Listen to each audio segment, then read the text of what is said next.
The president flew to Pittsburgh after 3 days at the UN. Chip Reid is traveling with him. And Chip, it's been a busy week for the president on the world stage.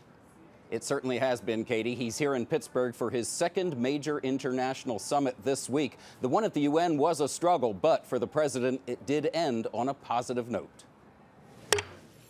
It took weeks of behind-the-scenes arm twisting, but today at the United Nations, President Obama got what he wanted. The historic resolution we just adopted enshrines our shared commitment to the goal of a world without nuclear weapons. The vote was 15-0, the first time a U.S. president ever presided over a Security Council summit. Even Russia and China signed on to a resolution that calls for slashing the arsenals of nations that have nuclear weapons and stopping the spread to those who don't.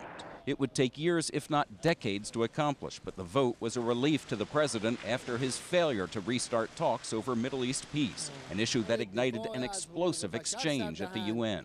Wednesday night, Iranian leader Mahmoud Ahmadinejad claimed that Israel and its supporters dominate the politics, economy, and culture of vast parts of the world and establish a new form of slavery. Today, Israeli Prime Minister Benjamin Netanyahu angrily fired back. Perhaps some of you think that this man and his odious regime, perhaps they threaten only the Jews. Well, if you think that, you're wrong. Dead wrong.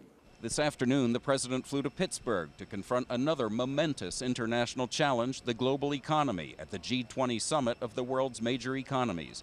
The president is still struggling to convince Americans that his economic plan is working at home. According to the new CBS News New York Times poll, his approval rating on the economy has fallen slightly since last month. And with the president up to his ears in foreign policy, he's been absent from the health care debate this week. And for those who believe he was overexposed during his health care media blitz, well, our poll shows 58% say his number of appearances was just about right. Katie? Chip Reid reporting from Pittsburgh tonight. Thanks, Chip.